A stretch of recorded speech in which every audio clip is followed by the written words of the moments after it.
నిన్న ముఖ్యమంత్రి రేవంత్ రెడ్డి ఉస్మానియా యూనివర్సిటీ క్యాంపస్కు పోయి ఏదో ప్రపంచాన్ని గెలిచిపోయిన అనే ధోరణితో ఆయన నిన్న మాట్లాడినటువంటి తీరు నిజంగా హాస్యాస్పదం. ఎందుకంటే కబడ్డీ ఆటలో మనం చూస్తాం కదా, బేత ముట్టించుకొని వస్తే నాట్అవుట్ అంటారు కదా, అట్లేదో ఉస్మానియా యూనివర్సిటీలో ఇట్లా టచ్ చేసి రావాలి అనేటటువంటి ఒక కాంక్షతోని ఆయన ఉస్మానియా యూనివర్సిటీకి పోయిండు తప్ప యూనివర్సిటీకి ఏదో లాభం చేద్దామనో, లేకపోతే యూనివర్సిటీలో కానీ యూనివర్సిటీ పరిధిలోని కళాశాలల్లో ఏదైనా ఇన్ఫ్రాస్ట్రక్చర్ క్రియేషన్ చేద్దామనో, ఏదైనా 4 మంచి పనులు చేద్దామనో ఆయన నేను ఉస్మానియా యూనివర్సిటీకి పోలే. అసలు నిజానికి ఉస్మానియా యూనివర్సిటీ గడిచిన కొన్ని రోజులుగా ఒక పోలీస్ క్యాంప్ లెక్క మారిపోయింది.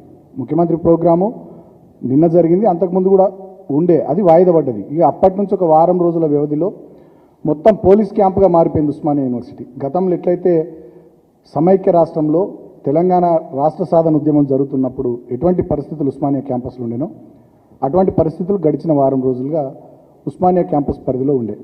మొత్తం చుట్టూ ముళ్ళ కంచెలు, ఇనుప కంచెలు, వేలాది మంది పోలీసులు, పోలీస్ వాహనాలు, బుల్లెట్ ప్రూఫ్ జాకెట్లతో, పోలీస్ రకరకాల యూనిఫామ్స్తో, ఆర్మ్స్తో, ఆయుధాలతో హాస్టళ్ల ముందర గస్తీ తిరగడాలు, వెహికల్స్ పెట్రోలింగ్ పేరిట హాస్టళ్ల ముందర అర్ధరాత్రి పూట కూడా గస్తీలు తిరగడాలు, ఒక వారం రోజుల నుంచి ఒక భయానకమైనటువంటి వాతావరణాన్ని క్రియేట్ చేసి నిన్న ముఖ్యమంత్రి ఉస్మానియా యూనివర్సిటీలో ఏదో తూతు మంత్రంగా కార్యక్రమం చేసుకుని వచ్చిండు.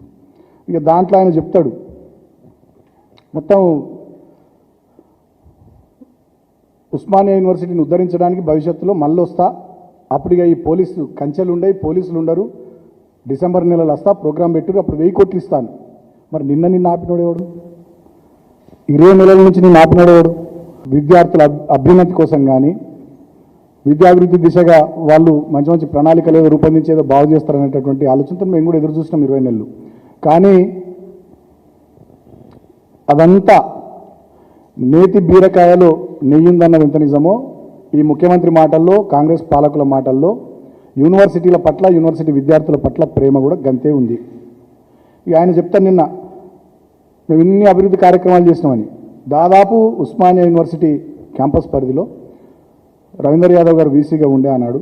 మా ప్రభుత్వం పూర్తి స్థాయిలో సహకరించి సుమారు 150 కోట్ల పైచిలకు నిధులు అడ్మినిస్ట్రేషన్ బిల్డింగ్ కట్టడానికి కానీ, హాస్టల్ బిల్డింగ్స్ నిజాం కాలేజీలో, పీజీ కాలేజ్ సికింద్రాబాద్లో, సైఫాబాద్ కాలేజీలో, ఉస్మానియా క్యాంపస్లో కట్టడానికి కానీ, అదేవిధంగా అధునాతనమైనటువంటి ఇన్ఫ్రాస్ట్రక్చర్ క్రియేట్ చేయడానికి కానీ పూర్తి స్థాయిలో మేము ఆనాడు ఉన్నటువంటి వైస్ ఛాన్సలర్లకు సహకరించి ప్రభుత్వ పరంగా అన్ని కూడా ఏర్పాట్లు చేసినాం.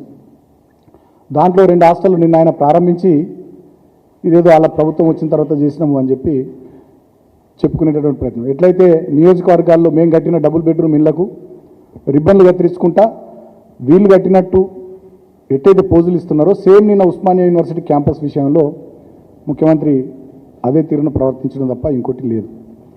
ఇక ఇంకా ఆయన మాటలు నిన్న కోతల రాయుడు లెక్కుంటాయి.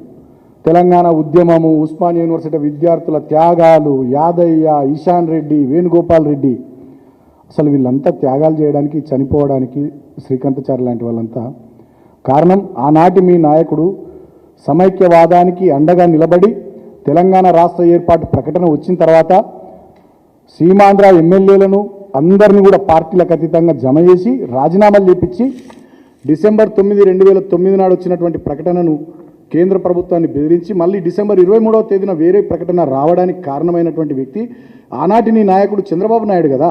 నువ్వు ఆనాడు అదే నాయకుని కింద శిష్యుడిగా తెలుగుదేశం పార్టీలో పనిచేస్తున్నావు కదా. దాని ఫలితమే కదా 1000 మంది విద్యార్థుల బలిదానాలు. వాళ్ళు రాసిన ఆత్మహత్యల లేఖల్లో కూడా మీ పేర్లు ఉన్నాయి కదా. ఆనాడు తెలంగాణ గడ్డ మీద సమైక్యవాదానికి మద్దతు తెలిపిన పార్టీలను, నాయకులను తిరగనీయని రోజుల్లో ఇదే ఉస్మానియా యూనివర్సిటీలో ఆనాడు మీ తెలుగుదేశం పార్టీ నాయకుల మీద విద్యార్థులు ఆగ్రహంతో మిమ్మల్ని నిలదీసి దాడి చేస్తే పారిపోయినోళ్ళు కాదా మీరు? కరీంనగర్ గడ్డ మీద తెలుగుదేశం పార్టీ సభ పెడితే ఎక్కడ ఉద్యమకారులు అడ్డుకుంటారో అని చెప్పి ఆనాడు రైఫిల్ తీసుకొని బయలుదేరిన రైఫిల్ రెడ్డివి కాదా నువ్వు? తెలంగాణ కోసం మా పార్టీ ఎమ్మెల్యేలు ఆనాడు, అదేవిధంగా భారతీయ జనతా పార్టీకి చెందిన ఒక్క ఎమ్మెల్యే లక్ష్మీనారాయణ గారు ఆనాడున్న ఇంకో ఎమ్మెల్యే కిషన్ రెడ్డి గారు ప్రస్తుత కేంద్ర మంత్రి రాజీనామా చేయలేదు, పారిపోయింది ఆయన.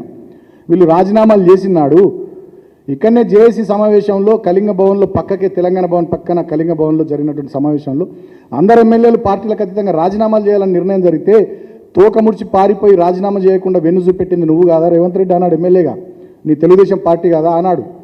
ఇవాళ మీరు త్యాగాలు, విద్యార్థుల త్యాగాలు, ఉస్మానియా యూనివర్సిటీకి సంబంధించినటువంటి తెలంగాణ ఉద్యమకారుల త్యాగాలని చెప్పి మీరు మాట్లాడుతుంటే వేదాలు వల్లించే దయ్యాలు కూడా సిగ్గుపడతాయి. అసలు మీకు యూనివర్సిటీకి వచ్చే అర్హతనే లేదు. ఉస్మానియా యూనివర్సిటీ విద్యార్థులు నానాడు బీరు రాక్కుంటూ బిర్యానీ తినుక్కుంటూ ఏదో వాళ్ళు వీళ్ళు ఇచ్చే చిల్లర డబ్బులతో ఇట్లా చేస్తారు అట్లా చేస్తారని చెప్పి ఎద్దేవా చేసి వాళ్ళని అవమానించినటువంటి చరిత్ర ఇది. ఒక ఫ్యూడల్ పద్ధతిలో ఒక ఫ్యూడలిస్టుగా నోటికి ఎంత వస్తే అంత ఏది మాట్లాడాలనిపిస్తే అది నిర్దయగా మాట్లాడేటటువంటి చరిత్ర ఆనాటి నుంచి ఈనాటి వరకు నీదే. నిన్న కూడా సభలో ఏం మాట్లాడతారు, అక్కడ ఎదురుగా మహిళలు ఉంటారు, తీటా అనే పదాలు వాడతారు. ఒక ముఖ్యమంత్రి అట్లా మాట్లాడొచ్చా? అదేవిధంగా వైస్ ఛాన్సలర్ గారు ఒక దళిత బిడ్డ, సరే ఆయనకు చాలా టాలెంటెడ్ ఉంది, ఆయన వైస్ ఛాన్సలర్ పదవి వరించింది. దానికి ఎంపిక కమిటీ ఉంటే సెలక్షన్ కమిటీ ఉంటే ఇట్స్ ప్రాసెస్. ఆయనను పట్టుకుని దళితుని నేను వైస్ ఛాన్సలర్ని చేసిన అంటావు, ఇది ఎక్కడి పద్ధతి? అంటే మీ భాషలో మీ పద్ధతిలో ఫ్యూడలిస్ట్ అప్రోచ్, ఒక నయా జమీందారులాగా మీరు మాట్లాడుతున్నటువంటి తీరు, ఒక భూస్వామిలాగా మీరు నయా భూస్వామిలాగా వెనకటి రోజుల్లో విష్ణు రామచంద్రారెడ్డి లాంటి వాళ్ళు చాకల ఎలమ్మ విషయంలో, దొడ్డు కొమరయ్య విషయంలో ఆనాడు పోరాటం చేస్తున్నటువంటి వాళ్ళ విషయంలో, హక్కుల కోసం మాట్లాడుతున్నటువంటి వాళ్ళ విషయంలో వాళ్ళు ఎట్లయితే మాట్లాడే వాళ్ళు విష్ణు రామచంద్రారెడ్డి ద్వారా అట్లొక నువ్వుడి వల్ల ఫ్యూడలిస్టు పద్ధతుల్లో మాట్లాడుతున్నటువంటి తీరును రాష్ట్ర ప్రజానికం గమనిస్తూ ఉంది.